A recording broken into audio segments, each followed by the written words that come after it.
అత్యుత్తమ ప్లేస్మెంట్స్ తో ఎంఎన్సీ కంపెనీలలో ఉద్యోగమే లక్ష్యమా? ఇంజనీరింగ్ చదవాలనే మీ పిల్లల కలని కేజీ రెడ్డి కాలేజ్ తో నిజం చేసుకోండి. సోనియా గాంధీ గారు తెలంగాణ రాష్ట్రం ఇచ్చిన పార్లమెంటులో ఆనాడు పొన్నం ప్రభాకర్ గారు, అంజన్ కుమార్ యాదవ్ గారు, వివేక్ గారు, సురేష్ షెట్కర్ గారు, సుఖేందర్ రెడ్డి గారు, రాజగోపాల్ రెడ్డి గారు, పెద్దలు జైపాల్ రెడ్డి గారు పార్లమెంటులో నిటారుగా నిలబడి కొట్లాడి పెప్పర్ స్ప్రేలను అడ్డుకొని తెలంగాణ రాష్ట్రాన్ని సాధించిన తెలంగాణ రాష్ట్ర ప్రజలు 2 సార్లు బీఆర్ఎస్ పార్టీకి అధికారాన్ని కట్టించిండ్రు. చంద్రశేఖరరావు గారిని ముఖ్యమంత్రిగా ఎన్నుకున్నారు. ప్రజా తీర్పును శిరసా వహించి ప్రజా తీర్పులో భాగంగా ప్రజలందరూ కలిసి ఆయనకు ఓటేసినప్పుడు ప్రజాస్వామ్యాన్ని గౌరవించాలని ప్రతిపక్ష పార్టీగా కాంగ్రెస్ పార్టీ వారికి సంపూర్ణమైన సహకారాన్ని అందించారు. కానీ అంది వచ్చిన అధికారాన్ని అవకాశంగా మలుచుకొని ఆస్తులు సంపాదించుకున్నారు, కాంట్రాక్టులు పొందిండ్రు, టీవీలు పెట్టుకుండ్రు, పేపర్లు పెట్టుకుండ్రు, ఫామ్ హౌజులు కట్టుకుండ్రు. చివరికి పేదవాళ్లకు ఇస్తానన్న డబుల్ బెడ్రూమ్ ఇల్లు ఇవ్వలేదు, దళితులకు 3 ఎకరాల భూమి ఇవ్వలేదు, ఇంటికి ఒక ఉద్యోగం ఇవ్వలేదు. అన్ని రకాలుగా తెలంగాణలో 10 సంవత్సరాలలో 20 లక్షల కోట్ల రూపాయలు చంద్రశేఖరరావు గారి చేతికి ప్రజలు పన్నుల రూపంలో ఇస్తే పేదలకు డబుల్ బెడ్రూమ్ ఇల్లు కూడా కట్టించలేని పరిస్థితి ఆ 10 సంవత్సరాలలో వచ్చింది. ఇవాళ 10 సంవత్సరాల తర్వాత ప్రజాప్రభుత్వం ఏర్పడి ప్రజా పాలనను అందిస్తుంటే విషం జిమ్ముతున్నారు. మీరు ఎంబడే దిగిపోండి అని చెప్పి ఈరోజు వాళ్ళ కుటుంబం అంతా మన మీద దాడి చేస్తున్నారు. ఇవాళ మిమ్మల్ని అందరినీ ఆలోచన చేయమని నేను అడుగుతున్నా. 10 సంవత్సరాల వారి పరిపాలనలో ప్రతి సంవత్సరం 2 లక్షల ఇళ్ళు ఒకవేళ కట్టున్నా 10 ఏళ్లలో 20 లక్షల డబుల్ బెడ్రూమ్ ఇళ్ళు పేదవాళ్లకు కట్టించుండే అవకాశం ఉండే. 10 ఏళ్ల తర్వాత వెనక్కి తిరిగి చూస్తే వీరికి వివిధ గ్రామాల నుంచి చొప్పదండి నుంచి వచ్చిన చాలా మంది యువకులు, మా ఆడబిడ్డలు ఉన్నారు. ఏ గ్రామంలోనైనా మీకు డబుల్ బెడ్రూమ్ ఇండ్లు వచ్చినాయా? మీరు ఒక్కసారి ఆలోచన చెయ్యండి. ఏమైనా ఇండ్లు ఉన్నాయంటే 2004 నుంచి 2014 వరకు డాక్టర్ వైఎస్ రాజశేఖర రెడ్డి గారు, సోనియా గాంధీ గారి నాయకత్వంలో కట్టించిన ఇందిరమ్మ ఇండ్లు తెలంగాణ రాష్ట్రం నలుమూలల 25 లక్షల ఇండ్లు కట్టించి పేదవాళ్ల ఆత్మ గౌరవాన్ని నిలబెట్టింది కాంగ్రెస్ పార్టీ.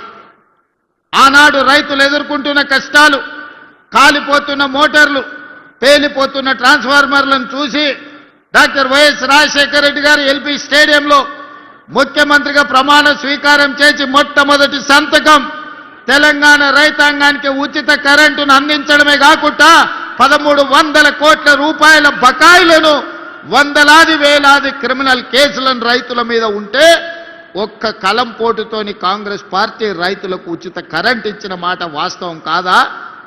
ఇలా ఉచిత కరెంటే కదా దేశానికి ఆదర్శమైంది. ఉచిత కరెంట్ అంటేనే కాంగ్రెస్ పార్టీ పేటెంట్ కదా.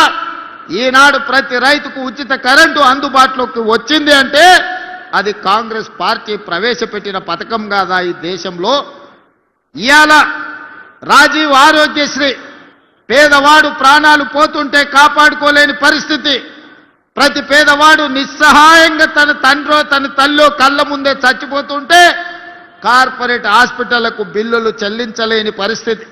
అందుకే ఆనాడు కాంగ్రెస్ పార్టీ రాజీవ్ ఆరోగ్యశ్రీ పథకాన్ని తీసుకొచ్చి ఆనాడు 2005-06లో 2 లక్షల రూపాయలు ఉచితంగా ప్రభుత్వం వైద్యానికి అందించింది.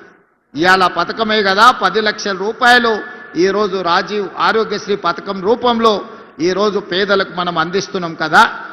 అందుకే మిత్రులారా, ఇవాళ ఏ పథకమైనా తీసుకోండి, డబుల్ బెడ్రూమ్ ఇల్లు కావచ్చు, లేకపోతే సన్న బియ్యం కావచ్చు, లేకపోతే ఈనాడు పేదలకు అందిస్తున్న 200 యూనిట్ల ఉచిత కరెంటు కావచ్చు, రైతు రుణమాఫీ కావచ్చు, రైతు భరోసా కావచ్చు, ఆడబిడ్డలకు ఆర్టీసీలో ఉచిత బస్సు ప్రయాణం కావచ్చు. ఇవాళ ఇవన్నీ మన ప్రభుత్వం అమలు చేస్తున్న పథకాలే కదా. 2 సంవత్సరాలు పూర్తి చేసుకున్న సందర్భంగా మున్సిపల్ ఎన్నికలు వచ్చినాయి. ఈ మున్సిపల్ ఎన్నికల సందర్భంగా నిన్న ఒక ఆయన ఢిల్లీ నుంచి వచ్చిండు. లావు మనగాడు లడాయికి పోతేనంట వెనకాల ముగ్గురు నూకుడు మనగాళ్ళు వచ్చిరట. భారతీయ జనతా పార్టీ అధ్యక్షుడు, జాతీయ అధ్యక్షుడు నిన్న పాలమూరుకు వచ్చిండు. ఆయన వెనకాల కిషన్ రెడ్డి, బండి సంజయ్, డికే అరుణ గారు ఆయన వెనకాల పోయారు. మరి నేను అడుగుతున్నా, ఈరోజు కిషన్ రెడ్డి గారిని, బండి సంజయ్ గారిని, డికే అరుణమ్మ గారిని మీ జాతీయ అధ్యక్షుడిని తీసుకొచ్చింది కదా, మాకేం అభ్యంతరం లేదు. మోడీ గారిని, అమిత్ షా గారిని, మీ నాయకులు ఎంతమంది ఉన్నారో ఢిల్లీ మొత్తం, దేశం మొత్తం ఉన్నోళ్ళ అందరినీ తెలంగాణ రాష్ట్రంలో మున్సిపల్ ఎన్నికలలో ప్రచారానికి తీసుకురండి. ఒక్క మున్సిపాలిటీ అయినా మీరు గెలుస్తారేమో మా కాంగ్రెస్ పార్టీ కార్యకర్తలు చూసుకుంటారు. మా కాంగ్రెస్ పార్టీ కార్యకర్తల సత్తా ఏందో ఇవాళ బీజేపీ వాళ్ళకు చూపిస్తారు. నేను అడగదలుచుకున్న బీజేపీ జాతీయ అధ్యక్షుని 2014లో నరేంద్ర మోడీ గారు మా మహబూబ్నగర్ జిల్లాకు వచ్చినప్పుడు పాలమూరు రంగారెడ్డి ఎత్తిపోతల పథకాన్ని జాతీయ ప్రాజెక్టుగా చేస్తాము అని అన్నాడు. 3 సార్లు మోడీ గారు ప్రధానమంత్రి అయ్యాడు. 12 సంవత్సరాలు బీజేపీ అధికారంలో ఉంది. మీకు చేతులు రాలేదా? పాలమూరు రంగారెడ్డి ఎత్తిపోతల పథకాన్ని జాతీయ ప్రాజెక్టుగా ప్రకటించాలన్న ఆలోచన కానీ మీకు దేవుడు ఇవ్వలేదా అని నేను అడుగుతున్నా. ఇవాళ కాళేశ్వరం ఇవ్వలేదు, జాతీయ ప్రాజెక్ట్ ఇవ్వలేదు, మెట్రో రైలు ఇవ్వలేదు, మూసీకి నిధులు ఇవ్వలేదు, రీజనల్ రింగ్ రోడ్డు పూర్తి చేస్తామని చెప్పలేదు. మరి ఏమి ఇవ్వడానికి మీ జాతీయ అధ్యక్షుడిని తీసుకొచ్చిరని నేను అడుగుతున్నా. ఎన్నికల సందర్భంగా మా పొన్నం ప్రభాకర్ గారు చెప్పిండ్రు, బీజేపీ ఏమిచ్చిందా అంటే గాడిద గుడ్డిచ్చిందని పార్లమెంట్ ఎన్నికల్లో చెప్పిండ్రు. ఇవాళ నిజంగానే బీజేపీ జాతీయ అధ్యక్షుడు తెలంగాణ రాష్ట్రానికి వచ్చేటప్పుడు గాడిద గుడ్డు తీసుకొచ్చిండు తప్ప ఆనా పైసా కూడా ఇవాళ ఇవ్వలే. ఏ మొహం పెట్టుకొని 12 ఏళ్ల తర్వాత కూడా నరేంద్ర మోడీ గారు ఇచ్చిన హామీ పాలమూరు రంగారెడ్డి ఎత్తిపోతల జాతీయ ప్రాజెక్టు ఇవ్వకుండా, మెట్రో రైలు 2వ విడత ఇవ్వకుండా, మూసీ ప్రక్షాళనకు నిధులు ఇవ్వకుండా, రీజనల్ రింగ్ రోడ్డును కట్టుకోవడానికి అనుమతులు ఇవ్వకుండా ఏ మొహం పెట్టుకొని ఇవాళ బీజేపీ వాళ్ళు ఇవాళ ఓట్లు అడగడానికి వచ్చిందని నేను అడుగుతున్నా. ఇవాళ సూటిగా నేను అడుగుతున్న బీజేపీ నాయకులను, బీఆర్ఎస్ బీజేపీ బంధం ఫెవికాల్ బంధం కాదా? వీణా వాణి బంధం కాదా?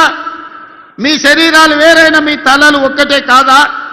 మొన్న జరిగిన పార్లమెంట్ ఎన్నికల్లో బీఆర్ఎస్ సత్య అవయవదానం చేసింది.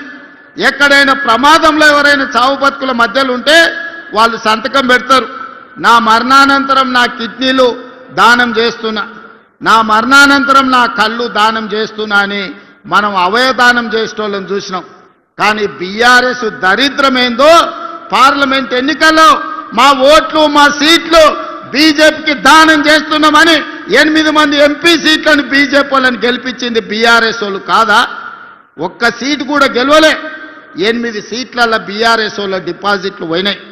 మరి ఇవాళ 8 పార్లమెంట్ సీట్లలో డిపాజిట్ పోయిన బీఆర్ఎస్ వాళ్ళు మేమే గెలుస్తామని రంకెలేస్తారు. డిపాజిట్లు రాని బీఆర్ఎస్ సన్నాసులు రేపు మున్సిపల్ ఎన్నికల్లో ఎట్లా